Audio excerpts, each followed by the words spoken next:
thermodynamics. We will continue with the vapor and gas power cycles. Today we will see Stirling cycle and Brayton cycle. In this lecture, we will discuss cycle definition, air standard efficiency, assumptions, Stirling cycle and Brayton cycle. A cycle is defined as a repeated series of operations occurring in a particular order. The cycle may be imaginary, perfect engine or actual engine. The former, it is called as an ideal cycle, then later it is called actual cycle.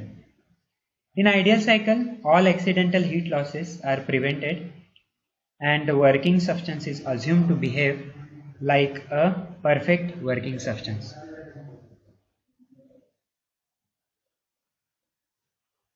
The next slide is about the air standard efficiency. To compare the effects of different cycles, it is a paramount importance that the effect of calorific value of the fuel is altogether eliminated, and this can be achieved by considering air as a working substance in the engine cylinder. The efficiency of engine using air as the working medium is known as air standard efficiency.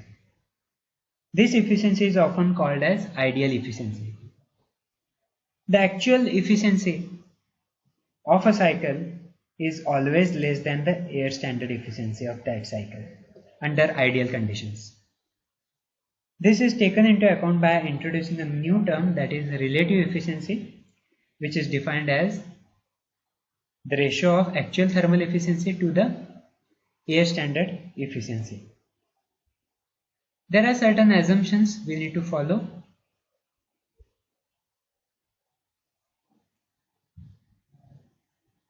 First is the gas in the engine cylinder is a perfect gas, that is, it obeys the gas laws and has constant specific heats. The basic physical constants of a gas in the cylinder are the same as those of air at moderate temperatures, that is, the molecular weight of cylinder gas is 29. So Cp will be 1.005 kJ per kg Kelvin. Cv is 0.718 kJ per kg Kelvin. Then next, the compression and expansion process are adiabatic and they takes place without internal friction. That is, these processes are isentropic. No chemical reaction takes place in the cylinder. Heat is supplied or rejected by bringing a hot body or a cold body in contact with cylinder at appropriate points during the process. The cycle is considered closed with the same air always remaining in the cylinder to repeat the cycle. So these are the assumptions we need to follow in order to calculate the air standard efficiency. Then the next cycle is Stirling cycle. We know that the Carnot cycle has a low mean effective pressure because of its very low work output. Hence, one of the modified forms of the cycle is produce higher mean effective pressure while theoretically achieving full Carnot cycle efficiency is the Stirling cycle. It consists of two isothermal, that is 1 to 2 and 3 to 4, and two constant volume processes, that is 2 to 3 and 1 to 4. 4 to 1 and 2 to 3. Here that is given, that is constant volume, two processes are there. The heat rejection and addition takes place at constant temperature. So here T3 equal to T4, T2 equal to T1. The PV and TS diagram here it is shown. It is clear from the figure that the amount of heat addition and rejection during constant volume is same. So whatever the heat supplied is there, that will be removed through heat exhaust or heat rejection during the constant volume process.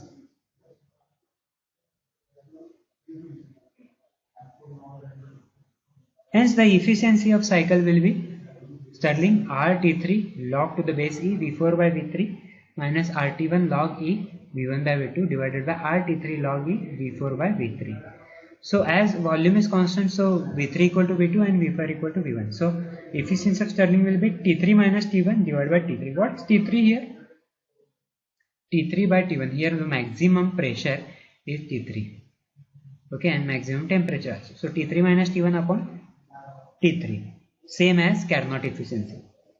The Stirling cycle was used earlier for hot air engines and became obsolete as Otto and diesel cycles came into use.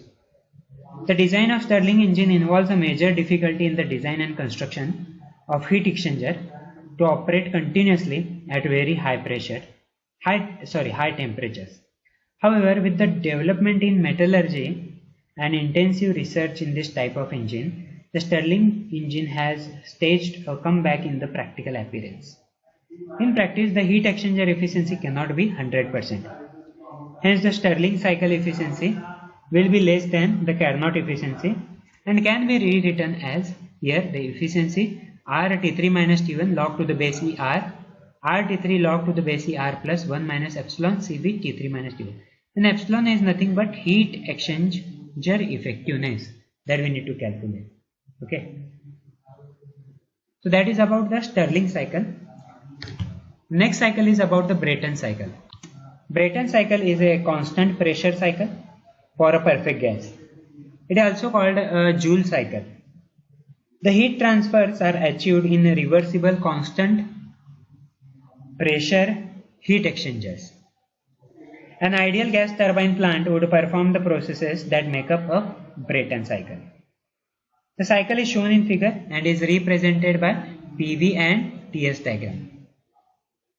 Now what is 1 to 2 here? First process 1 to 2 is here the air is compressed isentropically from the pressure P1 to upper pressure P2.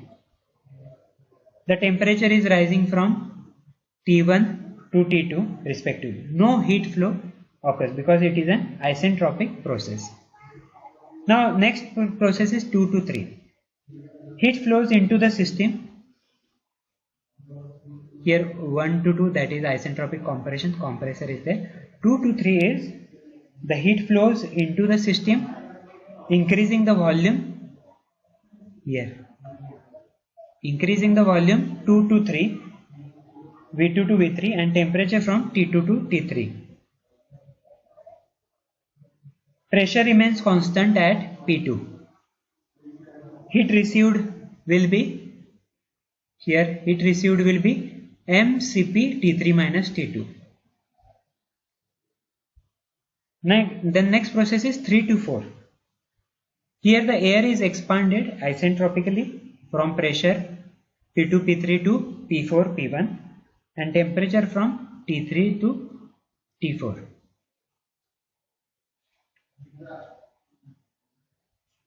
Here also no heat flows because it is an isentropic process. And the last process is 4 to 1, that is constant pressure process. Heat is rejected from the system as the volume decreases from V4 to V1 and the temperature from T4 to T1. And the pressure remains constant at P1. So heat rejected will be mCp T4 minus T1. Now we know that the efficiency will be calculated by output divided by input. So work done divided by heat received will be the efficiency of Brayton cycle. So here I have written mCp T3 minus T2 that is heat received minus mCp T4 minus T1 that is heat rejected. Heat received minus heat rejected is nothing but work done. So divided by heat received that is mCp T3 minus T2. Ultimately we will get the equation 1 minus T4 minus T1 divided by T3 minus T2. So if we find out the temperature at all these points, we will calculate easily the efficiency of Brayton cycle. So how to calculate those temperature? So we'll take first isentropic compression actually here. So T2 by T1 will be P2 by P1 raised to gamma minus 1. So from that you can easily calculate T2. T1 is nothing but the atmospheric temperature, we can consider it, and Rp is pressure ratio P2 by P1 and gamma is 1.4 for air. Similarly for T3 by T4, P2 by P1 raised to gamma minus 1. So T3 will be T4 multiplied by Rp gamma minus 1 upon gamma. By substituting the value of T2 and T3 here, we will get the final equation as efficiency of Brayton cycle equal to 1 minus 1 divided by Rp raised to gamma minus 1 upon gamma. So that will give you, if you know the Rp pressure ratio, you will easily find out the efficiency of the Brayton cycle. Now what is pressure ratio here? The efficiency of the ideal Joule cycle increases with the pressure ratio. The absolute limit of upper pressure here is determined by the limiting the temperature of the material of the turbine at the point at which this temperature is reached by the compression process alone. No further heating of the gas in the combustion chamber would be permissible, and the work of expansion would ideally just balance the work of compression so that no excess work would be available for external use. Now we shall prove that the pressure ratio for maximum work is a function of limiting temperature. How? So here the work output during the cycle will be heat received minus heat rejected. So mCp T3 minus T2 minus mCp T4 minus T1. Now here it is written mCp T4, instead of T4 here it is written T2. How?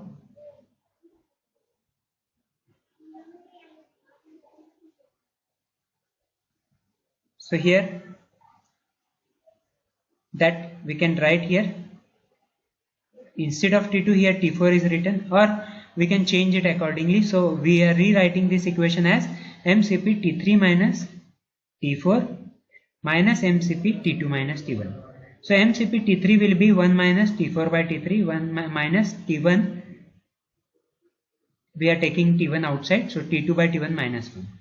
So we know that T3 by T4 is nothing but the pressure ratio Rp raised to gamma minus 1 upon gamma, which is nothing but T2 by T1, same is there. So if we using the constant Z for gamma minus 1 upon gamma, so the W becomes K T3 1 minus 1 upon Rp raised to Z minus T1 Rp raised to Z minus 1. So now differentiating, we will get ultimate equation like Rp equal to T3 by T1 raised to 1 by 2 Z, and by substituting the value of Z, T3 by T1 raised to gamma upon 2 gamma minus 1. So here we know that for maximum pressure, for maximum work, it should be maximum when it is differentiated with respect to Rp, which is equal to 0. So by calculating those things, we are getting this equation as. So here the pressure ratio for maximum work is a function of limiting temperature ratio. Okay, so that proves that maximum work is a function of limiting temperature ratio. Now what will be the work ratio then? Work ratio will be nothing but the ratio of net work output to the work done by the turbine. So work ratio here, the net work done means work obtained from the turbine minus work supplied to the compressor. So that difference will give you the net work output divided by work done by the compressor, that is output. So by substituting the values of Wt, Wc, we will get mCp T3 minus T4 minus mCp T2 minus T1 divided by mCp T3 minus T4. So ultimately we are getting 1 minus T2 minus T1 divided by T3 minus T4. So here I am taking common, that is T1 by T3. 1 minus T1 by T3 equal to Rp raised to gamma minus 1 divided by 1 minus 1 upon Rp raised to gamma minus 1 upon gamma, which is equal to 1 minus T1 by T3 Rp raised to gamma minus 1 upon gamma. Okay, So that will be the work ratio that we need to find out. Let us take an example for the Brayton cycle. Air enters the compressor of a gas turbine plant operating on Brayton cycle at 101.325 kPa kilopascal, that means 1.01325 bar, 27 degrees Celsius. The pressure ratio of the cycle is 6. So calculate the maximum temperature in the cycle and the cycle efficiency. Assume W2 equal to 2.5 Wc, where W2 and Wc are the turbine and the compressor work respectively, and take gamma equal to 1.4. Now the air enters the compressor of the gas turbine at 101.325 kPa, that is P1, and 27 degrees Celsius atmospheric temperature, that is 27 degrees Celsius, that we need to convert into Kelvin, that is 27 plus 273, 300 Kelvin, and the pressure ratio Rp is given, that is 6. So by referring the previous figure, we can calculate the maximum temperature. So what will be the maximum temperature? Here the T3 will be the maximum temperature that we need to calculate. So how to calculate that? So T2 by T1, first of all we need to calculate T2 first, then we need to go for T3. So T2 by T1 equal to P2 by V1 raised to gamma minus 1, that is first process, isentropic process, that equation we need to follow. So Rp raised to gamma minus 1 upon gamma.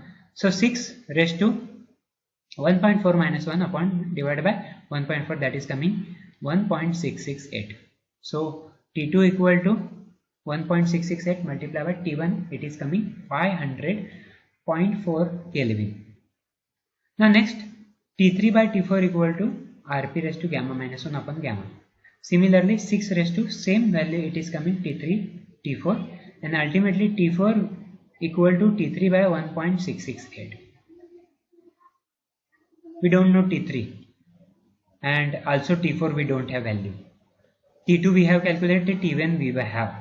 So one more thing, it is here given that assume W2 equal to 2.5 Wc. So that equation will help you to find out the value of T3. So what is WT? MCP T3 minus T4, 2.5 MCP T3 minus T1. So that is Wc. So by substituting the values of all remaining values except T3, we will get the value of T3 as 1251 Kelvin or 978 degrees Celsius, which is the highest temperature we are getting in the Brayton cycle, that is T3. Next we need to calculate the cycle efficiency. From T3 you can calculate T4, it's a 750 Kelvin, and lastly heat efficiency is nothing but the output net work done divided by heat supplied. So substituting the equations in that and ultimately values we are putting in it, total it is coming 40% cycle efficiency is coming. Okay. One more method we can use it, that we have already derived that cycle efficiency is nothing but 1 minus 1 upon Rp raised to gamma minus 1. If you put the value of Rp here, it is directly coming as 40%. So you need to tally with this. Okay. Okay, we'll stop here. We will continue with the next lecture for the applied thermodynamics. Thank you.